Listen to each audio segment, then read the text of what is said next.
მოკლედ საღამომშვიდობისა მეგობრებო, ორი სიტყვით გაგეცნობით ჩვენ ვინ ვართ, ჩვენ ვართ საპროტესტო აუდიტორია, ჩვენ დაახლოებით 1 წელია უკვე პროტესტის გაძლიერების მიზნით მივდივართ ყველგან, სადაც პროტესტია და ვცდილობთ გავაზიაროთ ცოდნა. ჩვენი ამოცანა ზოგადად ეს არის, რომ შევიარაღდეთ ცოდნით და ავაგროთ ცოდნის ისეთი ტალღა, რომელსაც ვერავინ ვეღარ გააჩერებს. დაახლოებით 56 ლექცია ჩავატარეთ უკვე. ძირითადად ჩვენი დისლოკაციის ადგილია რუსთაველის გამზირი, იქიდან გამომდინარე, რომ რუსთაველის გამზირი იკეტება ბოლო მერამდენი დღეა უკვე აღარ თვითვლით. პროტესტი გრძელდება, პროტესტი არ ჩერდება და ჩვენც არ ჩერდებით შესაბამისად. ეხლა შეიძლება დღევანდელ ლექციას და ბოლნის ჩვენი პირველი გასვლა რეგიონში არ ყოფილვართ ჯერ ლექციით. ძალიან სასიამოვნოა რომ მოგვიწვიეთ, ძალიან საინტერესო, ძალიან მამაცური გადაწყვეტილება მიიღო დმანისის მუნიციპალიტეტის მარშმა და ამ სამივე რაიონს გაივლით ფეხით, ეს არის ძალიან მამაცური გადაწყვეტილება. გიერთებით, ხარს გიჭერთ და რა ვიცი, ჩვენ ითით შეგვეძლება თქვენ გვერდში ვიდგებით ყოველთვის. ძალიან მნიშვნელოვანია ასევე მხარდაჭერა გამოუცხადოთ ადამიანებს, რომლებიც იბრძვიან ყოველ დღე. ჩვენ ყოველ დღე ძალიან დიდ ბრძოლაში ვართ და აი ამ ბრძოლის დასასრული იქნება აუცილებლად ჩვენი გამარჯვება. მხარდაჭერა და რა თქმა უნდა უპირობო თავისუფლება ყველა პოლიტმატიმარს და ყველა იმ ადამიანს, რომელიც იბრძვის და ჩვენ აქედან ბოლნისიდან შეუთვალოთ კიდევ ერთხელ მხარდაჭერა. მე ძალიან მოკლედ ვილაპარაკებ, ჩემზე უკეთესი გამოსვლელები იქნებიან პროფესორი ოთარ ვაღათურია და ბექა ხალიბეკაშვილი, რომელიც ადგილობრივი თვითმმართველობის შესახებ კონკრეტულ ინფორმაციას მოგვაგზავნის, რა ხდება, რა მდგომარეობა გვაქვს. მე ორი სიტყვით ვიტყვი, იმიტომ რომ ძალიან მტკივა ეს თემა განსაკუთრებით. მე ვარ წარმოშობით ბოლნისიდან, ტანძიდან არის ჩემი გვარი და მთელი ბავშვობა აქ გავატარე. მაშავერას ხეობაში, ხრამის ხეობაში და 40 წლის ვარ და ის რაც მთელი ბავშვობა მიყვარდა, თითქმის ყველაფერი წაგვართვეს. სადაც ყოველ დღე, მთელი ბავშვობა გატარებული მაქვს, ყველაფერი ან შემოღობეს, ან ააფეთქეს, ან რაღაცის არა, უბრალოდ ოქროს მოპოვება დაიწყეს, ან ისაკუთრეს და ასე შემდეგ, ამას აღარ ჩამოყვებით. უბრალოდ ერთი წუთი რო გვერდზე გადავდოთ, აი 28 რიცხვის შემდეგ პოლიტიკური კურსის ცვლილება, თავი დავანებოთ ჩვენ პოლიტიკურ რაღაცა წარსულს და ყველაფერს, მარტო იმიტომ, რომ ჩვენ შვილებს ართმევენ სამშობლოს, ართმევენ ხევებს, ართმევენ მდინარეებს, ართმევენ ციხესიმაგრეებს, კიდიან ამ ყველაფერს, ართმევენ კანიონებს, ართმევენ ისტორიულ მემკვიდრეობის ძეგლებს. აი მარტო ამიტომ გვაქვს ჩვენ გაუჩერებელი პროტესტი და მარტო ეს ყოფნის იმისათვის, რომ უკვე 121 დღეა, თუ არ ვცდები, გამოვდივართ და 122 დღეა გამოვდივართ და მთელი საქართველოს მასშტაბით პროტესტი გრძელდება. თავარია რომ არ გავჩერდეთ. ჩვენ მაგალითად მაგას ვაპირებთ, რახან დავიწყეთ ბრძოლა, რახან ესე პირდაპირ ბრძოლაში შევედით დიქტატურასთან, ჩვენ არ გავჩერდებით ძალიან ბევრი მიზეზის გამო. ჯერ თანამებრძოლების გამო, მერე ჩვენი შვილების გამო, ჩვენი ქვეყნის გამო, იმის გამო რომ ჩვენ, რა ვიცი, უამრავი საუკუნეა ერთ-ერთი უძველესი ცივილიზაციის მატარებელი ერი ვართ. ჩვენ არასდროს არ გავჩერდებით, სანამ ქვეყანას ფეხზე არ დავაყენებთ. არ გაჩერდება ხალხის მდინარე და აუცილებლად ქვეყნის გულიდან გამომდინარე. აუცილებლად გჯეროდეთ, გწამდეთ, რომ სანამ ერთად ვიქნებით, სანამ ერთად ვიდგებით, ჩვენ ყველაფერი ერთად შეგვიძლია. სასიამოვნო სააუდიტორიო საღამოს გისურვებთ. ჩვენი კიდე ერთხელ შეგახსენებთ, ჩვენი ამოცანაა შეგაიარაღოთ თითოეული თქვენგანი ცოდნით, იმ ცოდნით, რომელიც თქვენ ყოველდღიურ ბრძოლაში გამოგადგებათ და აი ამ შეიარაღებით ჩვენ შეგვიძლია დავამარცხოთ ნებისმიერი მოწინააღმდეგე, ამაში დარწმუნებულები ვართ და ამიტომაც ვართ აქ. მე სიტყვას გადავცემ ბექას, ბექა გააგრძელებს ადგილობრივი თვითმმართველობის საკითხებზე საუბარს და მე ბატონი ოთარი შემოგვიერთდება. მადლობა ყურადღებისთვის და განძლიერებას გისურვებთ, გიერთდებით გულით და სულით თქვენთან ვარ.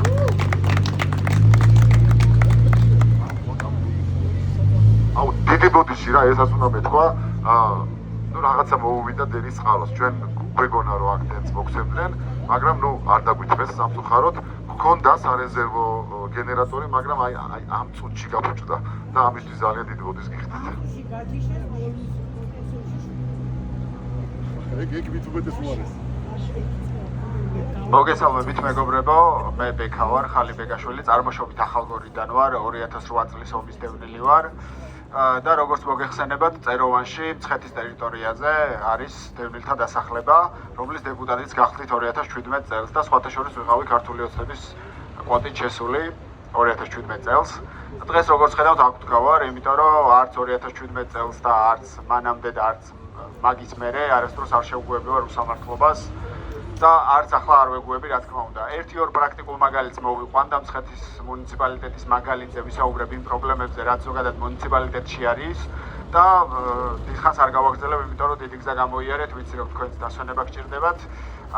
მოკლედ ასეთი ამბავია, რომ ზოგადად დიდი პრობლემა, ყველაზე დიდი პრობლემა რაც გვაქვს თვითონ მუნიციპალიტეტებში, არ ვიცით საკუთარი უფლებები ადამიანებმა და იგივე გადმოდის ამ მუნიციპალიტეტებშიც რა, ანუ არის მერია, არის საკრებულო, არის ეს ფუნქციები გადანაწილებული, თუმცა ამ ფუნქციების აღქმა არ ხდება რეალურად იმ ადამიანების მიმართ, რომლებსაც ეს პოზიციები უკავიათ. კონკრეტულად აი პარლამენტის მაგალითი რო ავიღოთ, როგორც პარლამენტი არის საკანონმდებლო ორგანო, ასე რომ ვთქვათ, იგივე ფუნქცია აქვს მუნიციპალიტეტის ტერიტორიაზე მცხეთის საკრებულოს. ანუ საკრებულო რეალურად არის ზემდგომი ორგანო მერიასთან შედარებით. თუმცა ანუ საქართველოში ზოგადად ისეთი დამოკიდებულებაა, რომ მერიებზეა ყველაფერი ჩამოკიდებული და ისეთი დამოკიდებულება არის მოსახლეობაშიც, რომ მერი წყვეტს ყველაფერს, რაც რეალურად ასე არ არის. პირველი პრობლემა რაც არის და რაც ზოგადად მოსახლეობიდან იწყება და უნდა გავიაზროთ ძალიან კარგად, რომ ჩვენ გვაქვს ბერკეტი, რომ მოვითხოვოთ იმ პრობლემების აღმოფხვრა, იმ კონკრეტული დაპირებების შესრულება, რომელსაც ამა თუ იმ მუნიციპალიტეტის მერი თუ საკრებულოს წევრები წინა საარჩევნოდ ჩვენ გვესაუბრებიან და გველაპარაკებიან. კონკრეტულად რაში გამოიხატება ეს ყველაფერი? მე პირადად გადავაწყდი ისეთ პრობლემებს, რომ საზოგადოება ერთმანეთში შეკრების დროს განიხილავს უამრავ პრობლემას, საუბრობს უამრავ გადაჭრის გზაზე, თუმცა ამას ხმამაღლა არ ამბობს. ანუ, როდესაც წინა საარჩევნოდ ჩამოდიან ამა თუ იმ პარტიის წარმომადგენლები და მიდის დაპირებები და შემდეგ ესენი ხდებიან მერები თუ საკრებულოს დეპუტატები, ხო? ჯერ ერთი ძალიან რთულია შემდგომ ამათი ნახვა სხვადასხვა სოფლისა თუ რაიონის თუ ქალაქის ტერიტორიაზე, თუმცა, როდესაც ეს იშვიათი მოვლენები ხდება, საზოგადოება მაინც იკავებს, რომ ამ ადამიანებს წინაშე არ ვიცი ეს მორიდება აქვს საზოგადოებას, საიდან გამომდინარეობს ეს ყველაფერი, რაღაც მე ეგეთი დამოკიდებულება გამიჩნდა, რომ რაღაც არ ვიცი, ვითომ და ეს თანამდებობის პირება დაღიქვამენ და მაინც რაღაცა რიდია და მაინც რაღაცა საკმარისად გაბედულები არ არიან, ილაპარაკონ იმ პრობლემებზე, რომლებსაც ერთმანეთში საკმაოდ ღიად და საკმაოდ როგორ გითხრათ, რა ხმამაღლა განიხილავენ. ყველა ეს დიდი პრობლემა კიდე რასაც საკრებულოში გადავაწყდი იყო ის, რომ იქ არიან ადამიანები, რომლებსაც რეალურად საკრებულოს წევრებზე მაქვს საუბარი, რომლებსაც რეალურად უყვართ საკუთარი სოფლები, იციან ის პრობლემები, რომლებიც ამ სოფლებში არის, თუმცა არ იციან საკუთარი უფლებები თავიდან ბოლომდე. ანუ ვერ აანალიზებენ იმას, რამხელა უპირატესობები აქვს და რეალურად ის პროექტები, რომლებიც მერიიდან შემოდის, საკრებულოზეა თავიდან ბოლომდე დამოკიდებული რა, ანუ საკრებულო უნდა განიხილოს, უნდა დაამტკიცოს და მხოლოდ ამის შემდეგ შეიძლება ამ ყველაფერს ძალა მიეცეს და მერია არის უბრალოდ აღმასრულებელი ორგანო, ასე რომ ვთქვათ რა, რომლებიც შემდეგ ამ პროექტებს ახორციელებენ. იქიდან გამომდინარე, რომ აი ეს პრობლემები არსებობს სტრუქტურული და რეალურად საკუთარ ფუნქციებს და უფლებამოვალეობებს და უფლებამოსილებებს ვერ ვიაზრებთ, შემდეგ უკვე იწყება სხვადასხვა პრობლემები, რომლებიც ამ ყველაფერთან კავშირშია. ეს პრობლემები პირველ რიგში მომდინარეობს იქიდან, რომ ჩემი პრაქტიკიდან გამომდინარე გვქონდა რამდენიმე პროექტი, რაც მახსოვს, რომელიც დეპუტატებისთვის მიუღებელი იყო. ჩვენ არ ვეთანხმებოდით კონკრეტული რაღაც მაგალითად პროექტების განხორციელებას, თუმცა ხდებოდა ისე, რომ ადამიანები ან კონკრეტული კომპანიები, რომლებსაც კონკრეტული რაღაცა პრივატიზაციაზე მაგალითი რომ მოვიყვანოთ, ხო, მიწის შეზღუდვებთან დაკავშირებით, შემოქონდათ მოთხოვნები, ძალიან მარტივად ქონდათ როგორ ვთქვა რა, ეკონომიკის სამინისტროს, კულტურის სამინისტროს თუ მაგალითად ეხა მცხეთას ეხებოდა, იმიტომ რომ კულტურული ზონა, მწვანე ზონა, მორატორიუმი მოქმედებს თან და ნუ მოკლედ მცხეთა კიდე განსაკუთრებული რეგიონია ამ კუთხით, ხო? ბევრი შეზღუდვა არის მცხეთის ტერიტორიაზე და ჩვენი, ანუ ყველა სხვა როგორც ვთქვა, სამინისტროდან, საიდანაც ნებართვა იყო საჭირო, ეს ნებართვები ჰქონდათ და რეალურად ჩვენ რაღაც კუთხით ვიზღუდებოდით გადაწყვეტილების მიღების პროცესში. რა ესეც იქიდან მომდინარეობს ზუსტად რომ მცხეთის საკრებულოს ბოლომდე არ ჰქონდა გააზრებული ის უფლება მოვალეობები, ის უფლება მოსილებები, რომლებიც რეალურად გვაქვს და იმ საკითხების გადაწყვეტაში ეს ყველაფერი ესე ცალსახად ესე ნათლად ვერ გადმოგვქონდა. ხო? მაგრამ ყველა ეს დიდი პრობლემა მაინც საზოგადოებაშია რა. ჩვენ საზოგადოებამ უნდა შევცვალოთ ის დამოკიდებულება, რომ ვირჩევთ ვიღაცას, ვანიჭებთ გარკვეულ უფლება მოსილებებს და შემდგომ მთელ ვალდებულებას ვაკისრებთ ამ ადამიანებს. და ვერ ვიაზრებთ, რომ ჩვენი პასუხისმგებლობა სწორედ აქედან იწყება, რომ როდესაც ჩვენ ვაკეთებთ კონკრეტულ არჩევანს, ჩვენ ვაძლევთ ხმას კონკრეტულ ადამიანებს, იქიდან გამომდინარე რა დაპირებებსაც, რა იმედებსაც, რა მოლოდინებსაც ისინი გვიქმნიან, ხო? შემდეგ, როდესაც ჩვენ ვხედავთ, რომ ამას 4 წელი არ უნდა ველოდოთ, რა, როდესაც ჩვენ ვხედავთ, რომ გადის დრო და ეს ყველაფერი არ კეთდება, არაფერი ცვლილება არ ხდება და ჩვენ იგივენაირად, როცა ვხვდებით ერთმანეთს, ვსაუბრობთ იგივე პრობლემებზე, იგივე საკითხებზე და ჩვენ თვითონ განვიხილავთ გადაჭრის გზებს, ეს ყველაფერი უნდა მიდიოდეს მუნიციპალიტეტებამდე. ეს ყველაფერი უნდა მივიტანოთ ერთად, ეს ყველაფერი უნდა მივიტანოთ საჯაროდ და ეს ყველაფერი უნდა მოვითხოვოთ ხმამაღლა, იმიტომ რომ ამის მოთხოვნის ყველანაირი ლეგიტიმური უფლება გვაქვს და ეს პასუხისმგებლობები შეიძლება ჩვენ ამ მოთხოვნებიდან გამომდინარე გავაღვიძოთ უკვე მერიაში თუ საკრებულოში თუ ვინც იქნება წარმომერწმუნებულებში თუ არ აქვს მნიშვნელობა, ხო?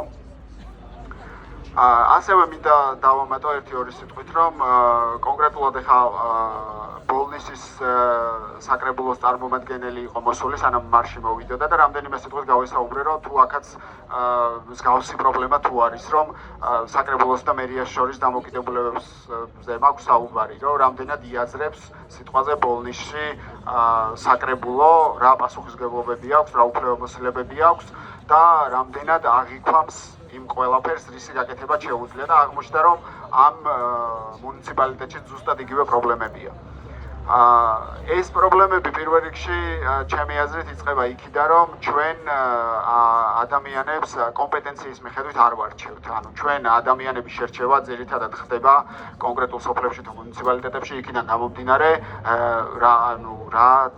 რამდენად ცნობადია ეს ადამიანი და არ ვაქცევთ ყურადღებას იმას, საიდან გამომდინარე არის, ხო? ეს ადამიანი ცნობილია, მსახიობია, მომღერალია, ვიღაცა ბიზნესმენია და რაღაცა გავლენები აქვს საზოგადოების კონკრეტულ ნაწილზე და შესაბამისად, ასეთ ადამიანებს უფრო დიდი ყურადღება ექცევა და შემდეგ კანდიდატებად ზუსტად ასეთ ადამიანებს ვიხილავთ ხოლმე კონკრეტულ მერობის კანდიდატობაზე თუ საკრებულოს კანდიდატობაზე, ხო? ჩემი შემთხვევა იყო მაგალითად ასეთი, რომ მე როგორც დევნილი, როგორც წეროვნის დევნილთა დასახლებაში ნუ არიან როგორც გორიდან დევნილები, მაგრამ ძირითადი მასა მაინც ცხეთაში, კონკრეტულ ტერიტორიაზე, ძირითადი მასა მაინც ახალგორის რაიონიდან, ქსნის ხეობიდან, წეროვანის დევნილთა დასახლებაში, ჩემი რაიონიდან არის და იყო ძალიან დიდი პრობლემა, იმიტომ რომ ცხეთის ზოგადად მუნიციპალიტეტი ვერ აღვიქვამს დღემდე ჩვენ როგორც ადგილობრივ მოსახლეობას. იქ იყო საკრებულოში, ანუ ჩემთვის წარმოუდგენელი იყო, როგორ შეიძლება ადამიანს, რომელსაც ამხელა ფსიქოლოგიური სტრესი აქვს გამოვლილი, დაკარგული აქვს ყველანაირი მატერიალური შესაძლებლობა, რასაც მთელი ცხოვრება დაუთმო რომ შეექმნა და უცებ რაღაც წამში დაკარგა, ჩამოდის შენს მუნიციპალიტეტში, ისიც არ არის მისი გადაწყვეტილება, უბრალოდ როგორც მთავრობამ გადაწყვეტა, სადაც ის კონკრეტული კოტეჯები ააშენა, ეგ არ იყო ჩვენი გადაწყვეტილება, ხო? სადაც მოხერხდა რომ ჩვენ ჩამოსახლებულიყავით, ჩამოვედით ზუსტად იმ ტერიტორიაზე და მე პირადად გადავეყარა ისეთ პრობლემებს, რომ ესე დამოკიდებულება ქონდა როგორც მცხეთის საკრებულოში, ისე მერიაში, რომ ჩვენ არ ვართ მცხეთის მოსახლეობა. თუმცა როცა არჩევნების პერიოდი დადგებოდა, ყველა დიდი სამბით დაირაზმებოდა და მოდიოდა და ითხოვდა მხარდაჭერას და ხმებს, ხო? ეს არის არასწორი, ამიტომ ვამბობ, რომ საზოგადოებაში თუ არ შეიცვალოთ თვით შეგნება, საზოგადოებამ თუ ცნობიერი არ ავიმაღლეთ, ჩვენ აუცილებლად მოგვიწევს კიდევ აი ამ წრეზე სიარული რა. ამიტომ აუცილებელია რომ ჩვენ ერთმანეთს ვესაუბრებოდეთ, ჩვენ ერთმანეთში განვიხილავდეთ იმ პრობლემებს, რომელიც საერთოა და ყველა თვითონ ჩვენგანს გვაწუხებს. კონკრეტულ ტერიტორიებზე კიდე ეს ყველაფერი უფრო კონკრეტდება და კიდე უფრო საერთო ხდება, ამიტომ აუცილებელია რომ საზოგადოებას გქონდეს ერთმანეთთან კომუნიკაცია. საზოგადოება განვიხილავდეთ იმ საკითხებს, რომლებიც ჩვენს კონკრეტულ სოფლებში, ჩვენს კონკრეტულ ქალაქებში პრობლემას წარმოადგენს და ეს ყველაფერი ერთსულოვნად მიგქონდეს მერიაში თუ საკრებულოში. კიდევ ერთი პრობლემა, რომელსაც საზოგადოებაში გადავეყარე, იყო ის, რომ მე, როდესაც მოსახლეობაში დავდიოდი და ძალიან დიდი დრო მაქვს მოსახლეობასთან გატარებული, ყოველთვის ვეუბნებოდი იმას, რომ მე მესმის, რომ პირადი პრობლემები არის ძალიან ბევრი, მაგრამ პირადი პრობლემები არ მოგვარდება, თუ არ დავიწყებთ საერთო პრობლემების მოგვარებიდან. მაგალითისთვის რომ მოგიყვანოთ, რამდენიმე სოფელში საერთოდ წყლის პრობლემა იყო ისეთი, რომ მოსახლეობა პირდაპირ ამბობდა, ბავშვებს ხან საბავშვო ბაღში ვერ უშვებთ, ხან სკოლაში ვერ უშვებთ, იმიტომ რომ წყლის წნევაც კი არ იყო საკმარისი, რომ ელემენტარული გამათბობელი ქვაბებს რო ეძახით, რომ წნევა არ ყოფილიყო წყლის, რომ გამთბარიყო. ხო და ასეთი პრობლემები, როცა არ შეიძლება შენ გამოდიოდე და იძახდე, რომ თავარი გზიდან ვიღაცას ტრასასთან უფრო ახლოა, მე ცოტა შორს ვარ და ჩემამდე ასფალტი რატო არ ამოდის. აი მარტივი მაგალითი რო გითხრათ რა. იმიტომ რომ თლიანი სოფლის პრობლემა გაქვს, წყალი არ გაქვს ელემენტარული, ხო? იქ იყო კიდე ისეთი პრობლემები, რომ არ ვიცი, ზოგი სოფსყალზე იყო მიმაგრებული, ზოგი ჯივიპიზე იყო მიმაგრებული და მოკლედ ძალიან არეული სიტუაცია იყო რა. და იქიდან გამომდინარე, რომ რეალურად მერიაც და საკრებულოც ძირითადად არ ვიცი რა როგორ გითხრათ. ეს საკითხები, რომლებიც გამოდის, მე არაერთი საკითხი მაქვს ჩატანილი, ფურცელზე დაწერილი თუ სიტყვიერად ნათქვამი იმ პრობლემების შესახებ, რომლებიც კონკრეტულ სოფლებში არსებობდა, თუმცა სად იკარგებოდა ეს ინფორმაცია, ჩემთვის დღემდე არ ვიცი. მოკლედ, პირველი უნდა გავიგუძოთ აუცილებლად და უნდა დავიწყოთ ერთმანეთთან კომუნიკაცია რა, ნაცის და ქოცის ძახილი უნდა დავასრულოთ. ჩვენ თუ გვინდა რომ ეს ყველაფერი დავასრულოთ, პირველ რიგში უნდა დავასრულოთ ამ ორი ტერმინის გამოყენება და ამ ორი ტერმინით ერთმანეთთან საუბარი.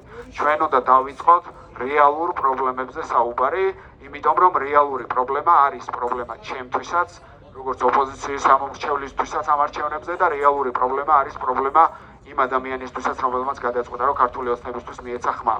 და ჩვენ აი ამ კონსენსუსამდე უნდა მივიდეთ, რომ ჩვენ გვაქვს პრობლემები და ეს პრობლემები პირდაპირ გეუბნებით, არ აქვს მნიშვნელობა ჩემთვის პრემიერ-მინისტრის სახელსა და გვარს.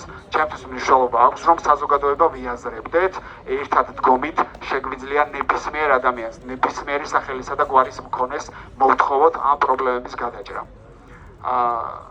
მოკლედ რაც მინდოდა რომ მეთქვა, ეს არის თუ რამე კითხვა გექნებათ, მე დიდი სიამოვნებით გიპასუხებთ ბოლოს. ეხლა ოთარს დაუთმობ ასპარეს.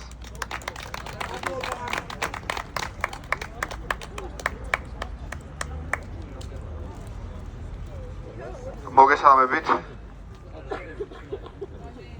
ძალიან რთულია სინამდვილეში აი ამ სიტუაციაში ჩვენ გვინდა რაღაცეების შეცვლა და კვლავ და კვლავ შეიძლება აღმოჩნდეთ, ხა მე უკვე ხედავ ამ ცვლილებას და ფიქრობ რომ ჩვენ არასოდეს არ დავბრუნებულვართ იგივე წრეზე სინამდვილეში რა. ანუ ყოველი ცვლილება რომელიც საქართველოში მოხდა თითქოს და ყოველმა ცვლილებამ რაღაცა დღის წესრიგი გადაწია, გადააგორა და მაგრამ მე ახალი დღის წესრიგი გამოჩნდა, ახალი პრობლემები რა. მაგრამ მაბადიეთ. მაგრამ მე დღეს მინდა ვისაუბრო ეროვნულ სუვერენიტეტზე და ეროვნული სუვერენიტეტის ლოკალურ გამოხატულებაზე. ანუ რა ხდება ადგილზე რა. ჩვენ ამას კარგად ვერ ვიაზრებთ ბოლომდე, ვერ მიყვებით ამას. ჩვენ ვიცით რომ ცხოვრობთ საქართველოში, ცხოვრობთ ჩვენ სახელმწიფოში, ჩვენ ვართ ამ ეროვნული სუვერენიტეტის მატარებლები, მაგრამ რაში გამოიხატება ეროვნული სუვერენიტეტი? ან რას ნიშნავს ეროვნული სუვერენიტეტი, ხო? რა თქმა უნდა, აქ შეკრებილმა ყველა მიცის, მაგრამ სუვერენიტეტი არის უზენაესი ძალაუფლება და მისი გამოხატულება. ანუ ოდესღაც იყვნენ პატარა გვარტომობრივად გაერთიანებული საზოგადოებები, რომლებშიც იყო სახალხო კრებები, იყო უხუცესა საბჭოები. სერიოზულ თუ ფილოსოფიურ პრობლემებზე ისინი არ ფიქრობდნენ, წყვეტდნენ ყოფით საკითხებს. ეხლა ხნათესვა გლეხებმა ისედაც იცოდნენ დაუშვათ, ნადირობა მონადირეებმა ისედაც იცოდნენ, წყებსებმა ისედაც იცოდნენ, პრინციპში არანაირი ფუნქცია, რაიმე ხელისუფლება რო ყოფილიყო, მას არ ჰქონდა. თუმცა შეიძლება ყოფილიყო საფრთხე. მაგალითად მოწვიდნენ ვიღაცები საიდანღაც და აი მაგ შემთხვევაში საჭირო იყო დაუშვათ ბელადი. აქ არ იყო არც ეკონომიკის სამინისტრო, არც განათლების სამინისტრო, არც შეიარაღებული ძალები, არაფერი არ იყო. უბრალოდ იყო ხალხი, იყო თემი, რომელიც შედგებოდა გვარებისგან, რომელშიც ყველას დასული მამაკაცი, ეგრეთ წოდებული ინიცირებული მამაკაცი, ყველას დასული შეიარაღებული მამაკაცი იყო ხმის მქონე და ამ თემში სახალხო კრებაზე, ან ჯამაათზე, ან საფიხვნოზე, მოკლედ თავის ხმას იტყოდა, თავის სიტყვას იტყოდა. იყო უხუცესა საბჭო, რომელიც თუ რამე კონფლიქტი იყო ვიღაცეებს შორის, იტყოდა, რომ აი მამა-პაპათა ადათით ეს საკითხი წყდება ესე და არა ის. მაგრამ დროთა განმავლობაში ჩნდება რაღაც ტიპის ხელისუფლება. ჯერ ბელადებს ვირჩევთ, რომლებიც თანდათან ძალაუფლებას იტაცებენ, ბელადები იკრებენ თავის გარშემო თავის მოლაშქრეებს და ამ მოლაშქრეებს ჩვენ უკვე ვერიდებით, რიდით უყურებთ. ეს მოლაშქრეები წარმოებლური საქმიანობით დაკავებულნი აღარ არიან, აქვთ კარგი აბჯარი, კარგი ხმალი არაღი, არიან ბელადის გარშემო დარაზმულები, ბელადის სუფრიდან ჭამენ, ხოლო ჩვენ უკვე ვიხდით რა გადასახადებს, თუ უკვე ხარკს, თუ ჯერ მაგაცურად ლუკმაპურს უზიარებთ, თუ როგორ არის. მერე დადგება მომენტი, როდესაც ბელადები გახდებიან მეფეები. ან სხვადასხვა მეფეები დაიმორჩილებენ მრავალ თემს და დააკისრებენ ამ თემს გადასახადებს, უпроსორად უკვე ხარკს. და ამ თვალსაზრისით, როდესაც ჩვენ გვაკისრებენ ხარკს, როდესაც ჩვენ გვაკისრებენ გადასახადებს, რომლის შესახებაც ჩვენ არ გვეკითხებიან, ადგილობრივი ხელისუფლება, ადგილობრივი ბელადი, ადგილობრივი ხელმწიფე, ადგილობრივი ბრძანებელი და უცხოტომელი ხელმწიფე ბრძანებელი და ამ შემდეგ არ განსხვავდებიან ერთმანეთისგან. ჩვენ უბრალოდ ვართ დაბიორნი, რომელთაც დაგვადეს ხარკი. ხმაგლეხობა ვართ რა. მაგრამ არის მეორე გეზი განვითარების, როდესაც ქალაქები იცილებენ თავიდან ხელმწიფეებს და ქმნიან პოლისებს. ანუ მოქალაქეები ქმნიან ისეთი ტიპის ორგანიზაციას, ისეთი ტიპის საზოგადოებას, საზოგადოებრივი პოლიტიკური მოწყობის ისეთ სისტემას, რომელიც არ არის დამოკიდებული ხელმწიფეზე. მიაქციეთ ყურადღება, ქართულში არის ტერმინი სახელმწიფო, რომელიც ნიშნავს არსებითად იმას, რომ სადღაც სათავეში არის ხელმწიფე. და ამ თვალსაზრისით მე მინდა ორი ეპიზოდი მინდა გავიხსენო ჩვენი უახლოესი და ახალი ისტორიიდან. ერთი არის კვინიტაძის მოგონებებში, როდესაც კვინიტაძე გზად შეხვდა ერთ გლეხს დამოუკიდებლობის სამწლიან პერიოდში და რუსი რო შემოვიდეს რა სიზამოდა, რას ვიზამოდა, ავიღებო ჩემს სახრესო, გლეხი კი არ მწყემსი იყო ისა და აი ამ ჩემი სახრეთო დაუდგებიო გვერდშიო ჩვენს ხელმწიფესო და გავრეკავ რუსებსო და კვინიტაძემ გავოცდიო, უცებ ვიფიქრე რუსთა ხელმწიფეზე ხო არ იძახისო, ვინ ხელმწიფესო? და აიო რო ავირჩიოთო, ნოე ჟორდანიაო. მაგრამ ეს არის მე-20 საუკუნის დასაწყისი. გადის 70 წელი, ცოტა მეტი და ვუყურებ ტელევიზიის ეთერში არჩევნებს, მორიგ არჩევნებს. არ მახსოვს 95 წლის არჩევნები იყო, 99-ის 2000-ის საპრეზიდენტო თუ 2003-ის საპარლამენტო, მოკლედ რომელიღაც არჩევნებს ვუყურებ და ჟურნალისტი იღებს ინტერვიუს დუშეთის, მაშინ რაიონის, ესე იგი, ერთ-ერთი საარჩევნო უბანთან პენსიონერი ბებოსგან, რომელიც მოდის წუწუნებს იმაზე, რომ პენსია არ არის, ის არ არის, ეს არ არის, ეს არ არის, ეს არ არის, რაღაცეებს ჩივის და რო ეკითხებიან ხმა ვის მიეციო, ვის მიცემდიო ჩვენ ხელმწიფესო, მე ვის მიმეცაო ედუარდ შევარდნაძესო. ანუ ხელმწიფე ისევ ჩვენ ცნობიერებაში, მაშინაც კი როცა ჩვენ ამაზე არ ვფიქრობთ, ხელმწიფე ისევ არსებობს და თითქოს ხელმწიფეა სუვერენიტეტის მატარებელი. ჩვენი თანამოქალაქეთა დიდი ნაწილი, რომელიც მხარს არჩევნებზე უჭერს ხელისუფლებას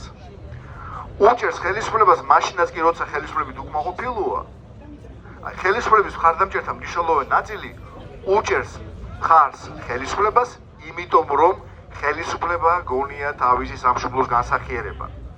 ის არის სუვერენიტეტის მატარებელი. მაგრამ მე რატომ ვახსენე პოლისი? იმიტომ რომ პოლისი არის მოქალაქეთა პოლიტიკური ერთობა, მის ფუძეში არ არის ხელმწიფე და ეს არის სახელმწიფოს სხვანაირი ტიპი, რომელიც შედგება მოქალაქეებისგან და არ არის ჩამოკიდებული ხელმწიფეზე. და ეს მნიშვნელოვანია. ჩვენი სუვერენიტეტი ჩვენ გვაქვს, აი აქ კონკრეტულად რომელიღაცა სოფელში თუ მუნიციპალიტეტში, უბანში თუ ქალაქში, მხარეში თუ ეროვნული მასშტაბით ჩვენ გვაქვს ჩვენი სუვერენიტეტი. ჩვენ ვართ ქართველი ერი, საქართველოს მოქალაქეები, ვართ ამ სუვერენიტეტის მატარებელი, მაგრამ ჩვენ კვლავ გონია, რომ არსებობს ხელისუფლება, რომელმაც უნდა დაგვიწესოს ჩვენ გადასახადები, ისე რომ არ ვკითხოს და რომელმაც უნდა გადაჭრას ჩვენი პრობლემები, ისე რომ არ ვკითხოს. და ჩვენ უნდა ვიყოთ მისი მადლიერი, იმიტომ რომ მან რაღაცები გააკეთა. და გადაღებული შემთხვევა აღარ მახსოვს რომელ მუნიციპალიტეტში, რომელიღაც სოფელში, რომელიღაც ტელეარხით თუ არ მახსოვს ვიდეო ნახე YouTube-ზე, ერთ-ერთ სოფელში მოსახლეობას უნდოდა რომ გააკეთებინათ წყალი და იქ გაუშვენეს საქანელები, ბავშვთა მოედანი გააკეთეს, ძალიან კარგია ბავშვთა მოედანი, მაგრამ იმ სოფელში არც ერთი ბავშვი არ ცხოვრობს. არც ერთი ბავშვი არ ცხოვრობს იმ სოფელში. და აუშენეს საქანელები. რატო? იმიტომ რომ იქ სმეტაში გრაფიკში იყო ამდენი საქანელის გაკეთება. მე გავიხსენებ საბჭოეთის პერიოდს, როდესაც თბილისელი ვაკელი თხილამურების მოყვარული ტიპები ყიდულობდნენ თხილამურებს, რომელიც სპეკულანტებს ჩამოქონდათ შუა აზიიდან, ტაშკენტიდან. რა უნდა და ტაშკენტში თხილამურებს, ხო? მაგრამ საქმე ის იყო, რომ საბჭოთა საერთო სისტემაში იყო, რომ ამდენ მოსახლეობაზე საჭიროა ამდენი ნიფხავი, ამდენი პური და ამდენი თხილამური. და ეს თხილამურები თბილისში იმდენივე მოდიოდა, რამდენიც ტაშკენტში მიდიოდა, ტაშკენტში არავის არ გიჭირდებოდა, ხოლო თბილისში მოქალაქეობა დიდი იყო და ვიღაც ტიპებმა სპორტსმენებმა რაღა ტურნირის დროს ტაშკენტში ყოფნის დროს აღმოაჩინეს, რომ თურმე ტაშკენტში მაღაზიაში, სპორტის მაღაზია გადაძეძგილია თხილამურებით, რომელსაც არავინ არ ყიდულობს, იმიტომ რომ არავის არაფერში არ ჭირდება. და ვიღაცამ დათვალა, რომ ამ თხილამურების სიკიდვა და მე თბილისში გაყიდვა შეიძლება რა. ოღონდ ეს უკანონო იყო საბჭოთა თვალსაზრისით.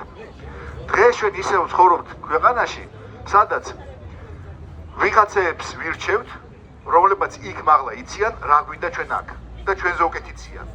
და თუ ჩვენ რაღაც უკმაყოფილო ვართ, იმიტომ რომ უმადურები ვართ, ან ჩვენ არ დაგვაკმაყოფილეს. საბოლოო ჯამში იმისათვის რომ ვისაუბროთ ადგილობრივ თვითმმართველობაზე და ეროვნულ სუვერენიტეტზე, მე მინდა მივაქცევ თქვენი ყურადღება შემდეგ რამეს.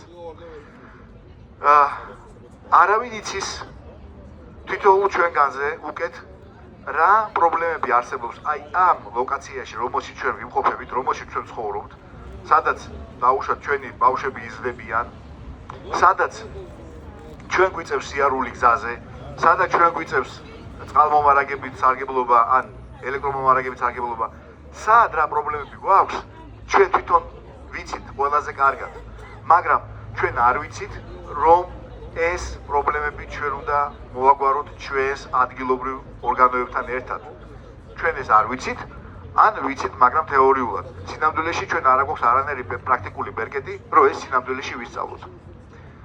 და ამასთან დაკავშირებით მე კიდე ერთი მაგალითი მოვიყვანო. ჩვენი მუნიციპალური ბიუჯეტების დაფინანსების სისტემა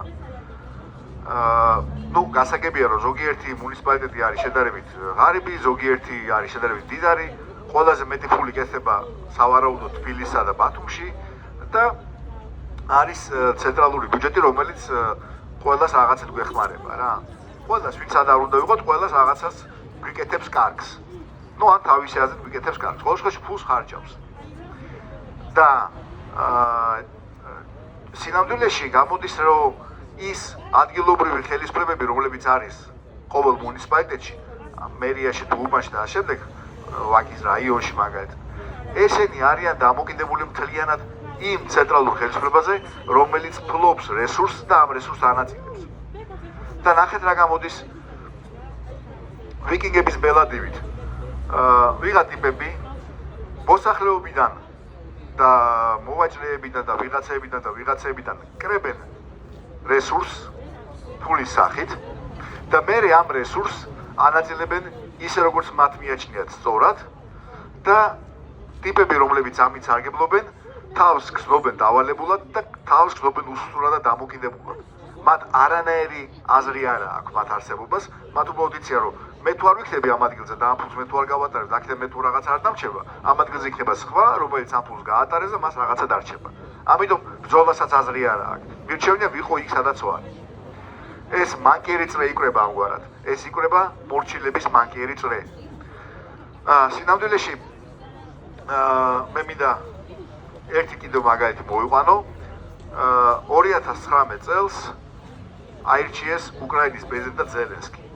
რაში გვეხება ახლა ჩვენ ზელენსკი, ხო? მაგრამ საინტერესო რამ, მათ პროგრამაში იყო მეტი თავისუფლება გადაწყვეტილების მიღების საკითხში ადგილობრივ ორგანოებს.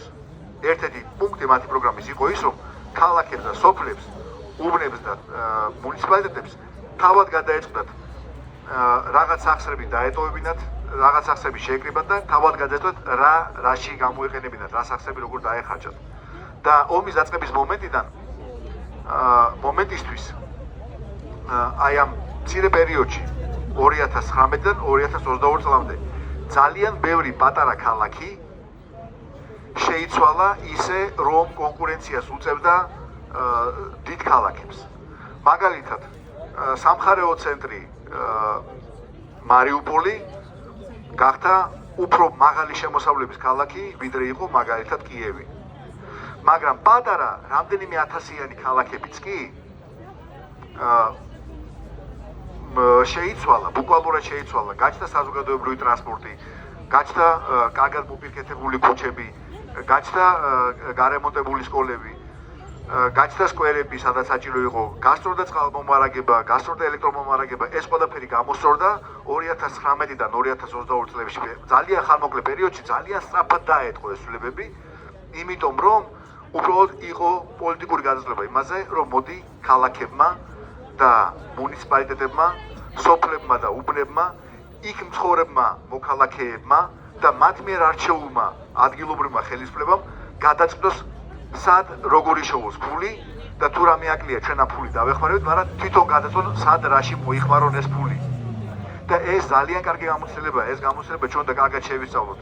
და ბოლო რაც მინდა ვთქვა, ჩვენ უნდა დავიბრუნოთ ჩვენი სუვერენიტეტი ეროვნული მასშტაბით და ლოკალური მასშტაბით. ჩვენ უნდა დავიწყოთ ფიქრი იმაზე, თუ რისი გაკეთება შემიძლია აქ მე, ვისთან როგორ შევამხანაგდე რომ ეს გაკეთდეს და ჩვენ მოქალაქეებმა, აი ბოლნისის მოქალაქე, მე არა ვარ ბოლნისის მოქალაქე, ხო? მაგრამ ეხლა აქ ესე ვლაპარაკობ. ჩვენ ბოლნისის მოქალაქეები უნდა შევიკრიბოთ, თუ ხედავთ ბოლნისში რაღაც პრობლემას და მოვითხოვოთ ამ პრობლემის გადაჭრა, მოვითხოვოთ, დავთვალოთ, დავიბაროთ, მომნახოთ ადამიანები, ვინც ამ თემაში ერკვევა. დავთვალოთ რა ჯდება ამის მოგვარება და მაგალითად 48 რეგბის ტრენერი კი არ გვყავდეს, არამედ გვყავდეს რაღაცა, რაც აი ამ პრობლემას მოაგვარეს. ოღონდ ეს პრობლემა უნდა მომნახოთ ჩვენ, აქ ცხოვრებმა ადამიანებმა და ამ პრობლემის მოგვარება უნდა მოვთხოვოთ ჩვენ, თუნდაც ჩვენი მონაწილეობის გარეშე არჩეულ დეპუტატებს და თუნდაც ჩვენი მონაწილეობის გარეშე დანიშნულ აღმასრულებელ ხელისუფლებას ადგილზე.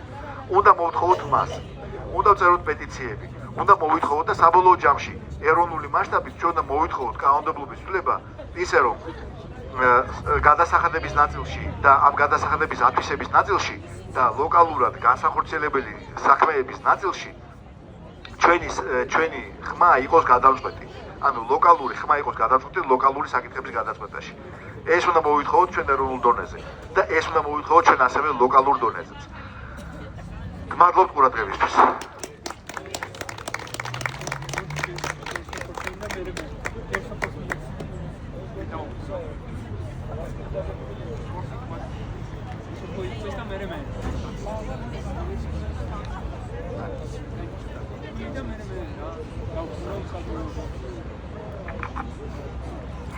მოგესალმებით. მე ვარ საპროტესტო აუდიტორიის ერთ-ერთი წევრი. პირველ რიგში მინდა რომ მადლობა გითხრათ, რომ დღეს ჩვენთან ერთად გახართ და გვისმენთ. და გარდა ამისა, ჩვენი საქმიანობის შესახებ გეტყვით ორი სიტყვით.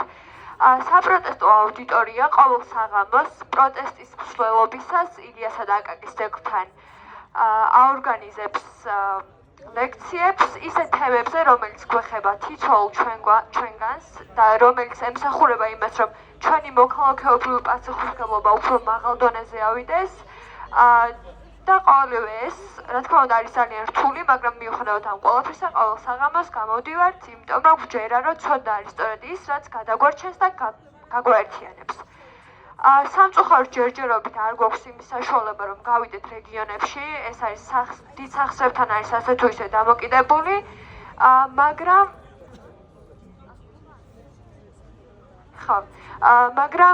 მიუხედავად ამისა, თქვენ შეგიძლიათ, რომ ჩვენ სოციალურ ქსელებში სრულ ლექციებს მოусმინოთ. YouTube-ზე გვაწერია საპროტესტო აუდიტორია, იდება მთლიანი ლექცია ჩანაწერი, ასევე გარდა ამისა Facebook-ზე საპროტესტო აუდიტორია ისევ ქართულად, Instagram-ზე Protest Auditorium და TikTok-ზე. იმედი გვაქვს, რომ ამით მხარდაჭერას გაგვიწევთ და დაიხმარებით ჩვენ სოციალურ ქსელებს, რომ უფრო ცნობადობაში გაიზარდოს. მადლობა დიდი. ახლა კი დუტა დაასრულებს ჩვენს სალექციო ფორმას.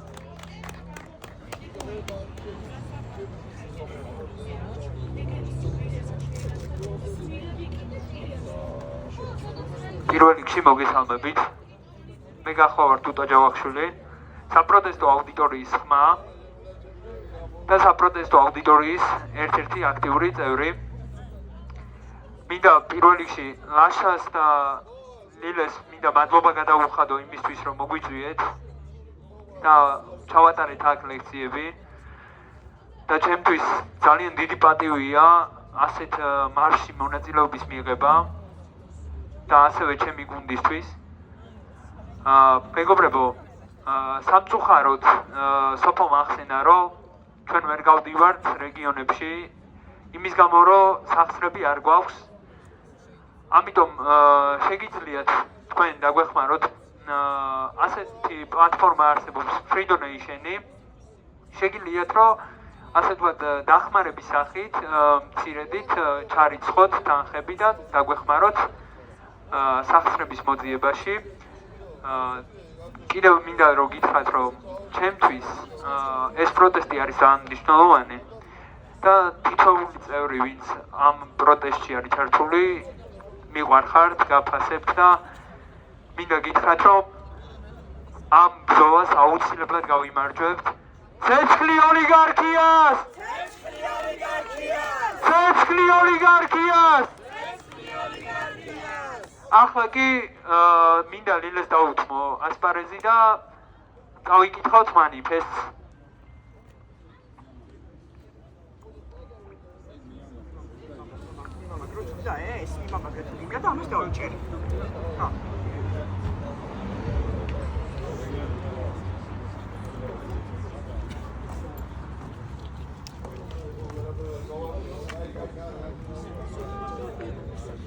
მეგობრებო, სანამ მანიფესტს წავიკითხავთ, მანამდე მადლობა მინდა გითხრათ, რომ უბრალოდ ნოემბრამდე რომ საერთოდ არ გიცნობდით ის ხალხი შემოხვედით ჩვენ ცხოვრებაში.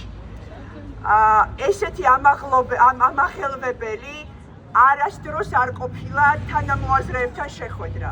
ესეთი მნიშვნელოვანი, ძალიან გულისამაჩუყებელი იყო დღეს ბოლნისელების დახვედრა, თქვენთან შეხვედრა. ძალიან დიდი მადლობა ამისთვის. მადლობა რომ ესეთი კარგები ხართ, მადლობა რომ სამშობლოსთვის იბრძვით, მადლობა რომ ძალიან ძნელია ვიცი, მაგრამ სამშობლოს გარუსების წინააღმდეგ იბრძვით და ძალიან მნიშვნელოვანია ეს, რომ ჩვენთან ერთად ხართ ამ ბრძოლაში, ვამაყობთ თქვენით და მიხარია რომ უბრალოდ ჩვენ, როცა ეს პროტესტი ჩაივლის, განსაკუთრებით ეს მარში როცა ჩაივლის, ჩვენ ერთი დიდი გუნდი ვიქნებით, რომლებსაც უბრალოდ ვერ მოგვერევა ვერავინ. ახლა წავიკითხავ მანიფესტს, რომელსაც ყველა ქალაქში, რომელსაც გავივლით, წავიკითხავთ. მოვდივართ დმანისიდან, პირველი ადამიანის, პირველი ევროპელების, სამშობლოდან და დაგვხვდა ბოლნისი. ევროპისკენ პირველი გზის გამკვალავის სულხან საბას სამშობლო. ჩვენ ქვემო ქართლის მარშის მონაწილეები 31 მარტს შეუერთდებით საერთო სახალხო პროტესტს რუსთაველზე. საქართველოს დამოუკიდებლობის დასაცავად, სამართლიანობის დასაცავად, საერთო კეთილდღეობის, უფლებების დასაცავად. ჩვენი მარში აერთიანებს სხვადასხვა ეთნიკური და რელიგიური ჯგუფების წარმომადგენლებს. სხვადასხვა პარტიებს, არასამთავრობო ორგანიზაციებს, სამოქალაქო აქტივისტებს. ჩვენ ერთიანები ვართ უსამართლობასთან ბრძოლაში, ვგმობთ ძალადობას, დევნასა და რეპრესიებს მშვიდობიანი პროტესტის მონაწილეების წინააღმდეგ და მიგვაჩნია, რომ ამ ხანგრძლივ ბრძოლაში ყველაზე მეტად სოლიდარობის, თანადგომის და ერთობის ხმა გვაძლიერებს. რეგიონებს მუხტი თბილისის პროტესტიდან გადმოედო. ეს მუხტი გაღვივდა, გაძლიერდა და ახლა ქვემო ქართლი მიდის თბილისის გასაძლიერებლად. ეს ბრძოლა რუსთაველზე უნდა გადაწყდეს ჩვენი მტკიცე, ურყევი და მშვიდობიანი ერთობით. მტკიცე და ამაყი ნაბიჯებით გადავლახეთ დღეს 40 კილომეტრი. მტკიცე ნაბიჯებით ვივლით დარჩენილ კილომეტრებსაც ჩვენი ქვეყნის დამოუკიდებლობის დასაცავად. კიდევ ერთხელ ვაჩვენებთ ჩვენს ძალას ამ არაძალადობრივი გზით. ვაჩვენებთ, რომ არ გავჩერდებით. ვაჩვენებთ, რომ არ დავღლილვართ, რომ უწყვეტი პროტესტის 122 დღესაც შეგვიძლია 100 კილომეტრი ფეხით გავიაროთ თავისუფლებისთვის, დამოუკიდებლობისთვის, სამართლიანობისთვის. 100 კილომეტრის მანძილზე გავივლით 4 ქალაქს, 20-მდე სოფელს და ყველა სახლთან, ყველა ჭიშკართან შევძახებთ საქართველო ადექი, აჯანყდი უსამართლობის წინააღმდეგ. შემოუერთდი ჩვენს მარს ბოლნისო, მარნეულო, თეთრიწყარო, წალკავ, გარდაბანო, რუსთავო. კიდევ ერთხელ ვაჩვენოთ ჩვენი ერთობის ძალა. ერთად მოვითხოვოთ სინდისის პატიმრების განთავისუფლება, ახალი სამართლიანი არჩევნები, ახალი ჰუმანური და დემოკრატიული სახელმწიფო. ეს სახელმწიფო ახლა იბადება. ასეთ სახელმწიფოს ახლა ვქმნით ჩვენი ერთობით, ჩვენ ასეთი ერთიანები არასდროს ვყოფილვართ. ამ ერთობით გავიმარჯვებთ. გაიმარჯვე საქართველო. ცეცხლი ოლიგარქიას! ცეცხლი ოლიგარქიას! ცეცხლი ოლიგარქიას! მეგობრებო, ჩვენს დღეს, ჩვენ საღამოს დავამთავრებთ და პაუზას გავაკეთებთ ხვალ დილამდე ბოლნისის გასასვლელთან, სადაც ეხლა მარშით გავემართებით ბოლნისის გასასვლელისკენ და იქ უბრალოდ დილამდე დავისვენებთ და დილით წავალთ მარნეულის მიმართულებით და ვინც ეხლა გვიყურებს, ლაივები გვაქვს ჩართული, ხვალ საღამოს იგივე ფორმატში შევიკრიბებით მარნეულის ცენტრში მერიასთან, მერე დავკონექტებით მარნეულში და 31-ში საღამოს პარლამენტთან დიდ აქციას შეუერთდებით. მიყვარხართ, ძალიან დიდი მადლობა, რომ ჩვენთან ერთად გამოიარეთ ეს არაჩვეულებრივი გზა. მიყვარხართ, მადლობა.